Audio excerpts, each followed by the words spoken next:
Bonjour à tous les enfants, ce dimanche avant la Pentecôte, nous avons fêté jeudi la fête de l'Ascension. Alors je ne sais pas si vous savez ce que c'est que l'Ascension, mais tout à l'heure, il va y avoir une histoire là-dessus, sur quand Jésus est parti au ciel.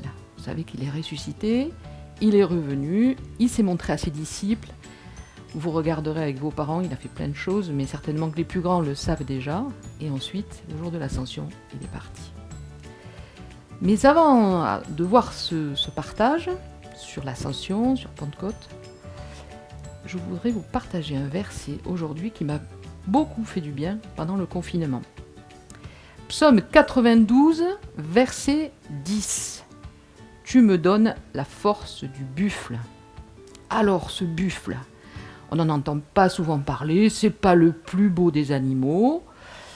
Je ne sais pas si vous avez eu l'occasion d'en voir un jour dans votre vie, certainement dans un zoo, ou pour les plus chanceux, ceux qui sont allés en Afrique et qui ont vu des buffles dans la savane, avec des girafes, avec des lions, avec des hyènes, avec toutes sortes d'animaux.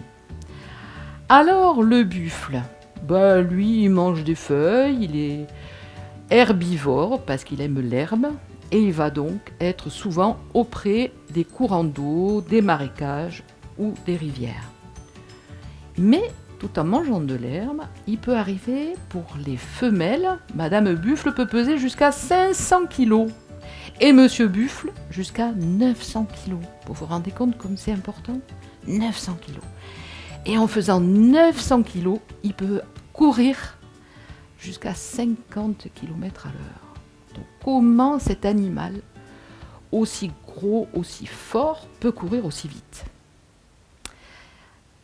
Le lion, on appelle ça le roi des animaux, mais le lion est le seul prédateur, c'est-à-dire est le seul qui peut vraiment vouloir du mal au buffle, parce que la viande de buffle, elle est bonne. Alors comment il s'y prend le lion ? Et comment ça se fait qu'il ait cité le buffle sur ses forces, si le lion peut l'attaquer ? Et c'est là le petit secret intéressant que je vais vous livrer ce matin. C'est que le lion, quand il attaque un buffle, il attaque toujours un jeune bufflon, ou alors un vieux buffle qui ne peut plus courir parce que ses jambes lui font mal.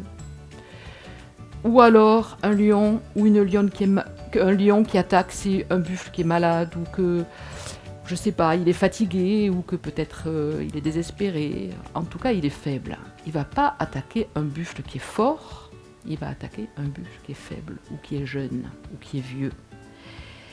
Et pour que Monsieur Buffle soit protégé, que tous les buffles soient protégés, voilà ce qui se passe. Le lion arrive, il commence à attaquer, à choisir quel buffle il veut manger, et là, instinctivement, tous les buffles se mettent autour du lion, et avec les énormes cornes qu'ils ont et que vous pouvez voir sur l'image, qui font des fois 1,50 m, si on les déroulait, elles feraient 1,50 m, avec leurs énormes cornes, ils transpercent le lion, et ils arrivent à vaincre le lion. Pourquoi ? Parce qu'ils sont tous ensemble et tous ensemble. Pourquoi je vous dis ça ce matin ? Parce que d'abord, pour que vous puissiez voir que dans votre famille, vous connaissez le Seigneur, papa, maman, vous marchez avec Jésus, et donc ça c'est une force, et que quand vous avez un souci, vous pouvez appeler papa, maman ou frères et sœurs et leur expliquer. Comme les buffles face au lion. Quand on est désespéré, on a la famille qui s'appelle l'Église, et qui peut aussi prier pour nous, les frères et sœurs, et qui peuvent nous aider, et on se sent protégé parce qu'il y a des gens qui prient pour nous. Et juste avant que vous puissiez regarder le petit film avec le dessin animé, je voulais vous dire que, à partir de cette semaine, toutes les familles de l'Église sont portées dans la prière par une autre famille. Une autre famille va prier pour un tel, tous les membres de la famille. Donc tout le monde prie pour toutes les familles. Et ça, c'est extraordinaire.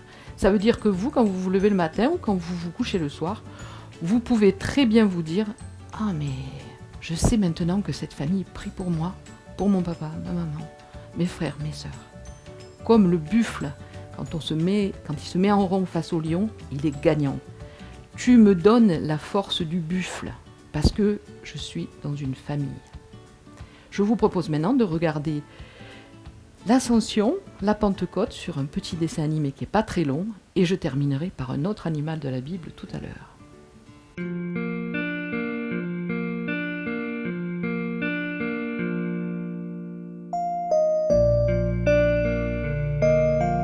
Jésus est vivant. Vous vous rappelez ? Il est ressuscité. Ça veut dire qu'il était mort, mais qu'il est de nouveau vivant. Et pendant 40 jours, ça fait un peu plus d'un mois, et pendant 40 jours, il reste avec ses amis. Alors il les a rencontrés chez eux à la maison, il les a rencontrés en voyage, sur un chemin où il marchait. Il les a rencontrés au bord du lac, où il s'était remis à pêcher. Et pendant toutes ces rencontres, ils ont discuté, parlé. Peut-être que les disciples ont pensé, Jésus va rester avec nous maintenant pour toujours, ça sera formidable. Mais Jésus leur a dit quand même, vous savez, je vais bientôt repartir chez mon Père. Repartir chez son Père. Puis alors nous, on va rester tout seuls. Non, je vais vous envoyer quelqu'un qui sera toujours avec vous. Moi, je vais, je viens, je me déplace, je ne peux pas être toujours avec vous, mais celui que je vais vous envoyer, qui s'appelle le Saint-Esprit, il sera toujours avec vous. Quand vous mangez, quand vous vous levez le matin, quand vous allez travailler, quand vous allez pêcher, même quand vous dormez. C'est extraordinaire, non ? Et ils ont continué comme ça à discuter pendant 40 jours. Au bout de ce temps-là, Jésus et ses amis sont partis sur une colline près de Jérusalem, toujours en discutant, je suis sûre, toujours en discutant. Ses amis lui disaient « Mais franchement, quand c'est que tu seras le roi d'Israël ?» Alors Jésus a dit « Mais je peux pas savoir, c'est Dieu mon Père qui le sait, moi je sais pas. Les anges dans le ciel, ils le savent pas non plus. » Ah bon ? Et les voilà sur la colline, quand tout à coup... Mais, Jésus, qu'est-ce que tu fais ? On voit Jésus qui monte, ses pieds ne touchent plus par terre, il monte, et tout à coup un énorme nuage le cache. Alors les amis de Jésus le regardent au ciel. Mais il n'y a plus personne. Mais il est où Jésus ? Alors en se retournant, il voit derrière 2 anges. On sait que c'est des anges parce qu'ils étaient tellement brillants. Et les anges leur disent « Mais pourquoi vous regardez en l'air ? Pourquoi est-ce que vous cherchez Jésus en l'air ? Il vous l'a dit. Il est parti rejoindre Dieu son Père. Mais je vais vous dire un secret. Jésus, comme il est parti, un jour, il reviendra. Vous pouvez l'attendre, c'est sûr. Eh bien moi je te dis, il y a plus de 2000 ans que Jésus est parti, on l'attend toujours, et une chose est sûre, on sait qu'il va revenir. Donc Jésus est parti rejoindre son Père. C'est une fête qu'on fête encore aujourd'hui qui s'appelle l'Ascension. Et 10 jours plus tard, 9h du matin, peut-être qu'ils avaient déjà pris le petit déjeuner, ils étaient ensemble, il y a eu un bruit, mais un vacarme, et du vent qui a soufflé, et on aurait dit que la maison elle allait tomber, mais un vacarme épouvantable. Et tout d'un coup, dans la maison, des espèces de petites flammes de feu, mais pas du feu qui brûle. Les rideaux, ils sont restés intacts, hein. Eh bien, ces petites flammes de feu se sont posées sur les amis de Jésus, et tout à coup, c'était une explosion de joie. C'était ce que Jésus avait promis, le Saint-Esprit. Mais pendant ce temps dehors, il y avait une fête à Jérusalem. C'était la fête des moissons. Ça veut dire qu'il y avait énormément de monde qui était venu de tous les pays voisins, depuis l'Égypte, la Syrie, de droite et de gauche, toutes sortes de gens qui parlaient toutes sortes de langues. Eux aussi, ils ont entendu le bruit. Peut-être qu'ils ont aussi vu les flammes. Ils se sont dit, mais il va y avoir un incendie. Et ils ont accouru dans la rue, ils se sont mis dehors. Et tout à coup, on a vu les amis de Jésus qui sortaient, les bras en l'air, qui chantaient, qui riaient, qui disaient « Waouh, le Saint-Esprit, on l'a !» Alors les gens dehors ont dit « Mais c'est quoi ces gens-là à 9h du matin? Mais ils ont trop bu! Ils sont ivres !» Alors Pierre, l'ami de Jésus, a dit « Non, c'est pas ça. On n'a pas trop vu, c'est 9h du matin. » Mais on va vous dire ce qui s'est passé. Vous vous rappelez de Jésus, ce Jésus qu'on a tué? Eh bien, il est vivant aujourd'hui. Et je peux vous dire qu'il est vivant avec nous. Et il a parlé longtemps de Jésus. Mais comme je vous ai dit, il y avait des gens qui parlaient la langue des Égyptiens, des Grecs, des Romains, des Syriens. Et bizarre, tout le monde comprenait ce que disait Pierre. Il n'y avait pas de traduction, mais les gens comprenaient. Et ils étaient hyper surpris. Alors Pierre leur a dit « Écoutez, la seule chose qui vaille la peine aujourd'hui, c'est de croire que Jésus, le Fils de Dieu, est vivant et qu'il est avec nous pour toujours. » Et il y a beaucoup de gens qui l'ont écouté et qui se sont mis à marcher avec Jésus.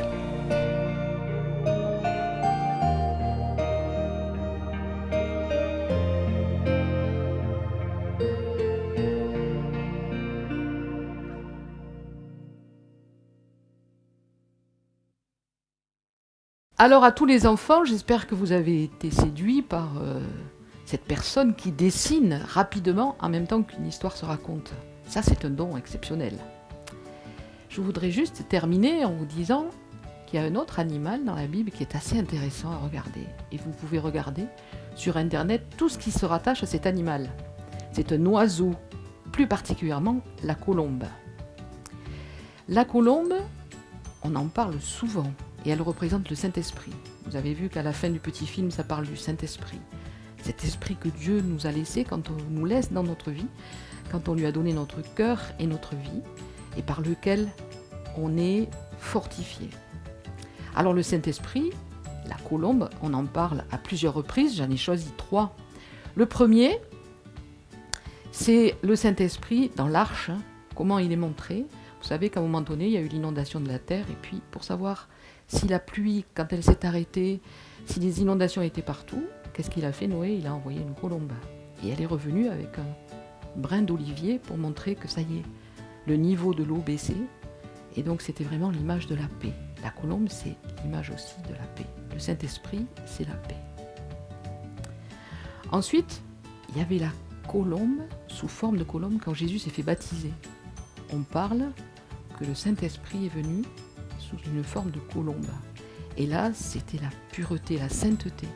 La colombe, c'est l'image de ça, et c'est aussi le Saint-Esprit qui nous amène à être saints. Et enfin, comme vous l'avez entendu tout à l'heure dans l'histoire, à la Pentecôte, le Saint-Esprit est montré avec puissance.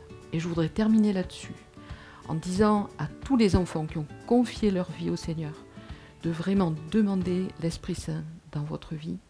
Et vous allez voir comment, quand vous allez lire la parole, ça va vous parler.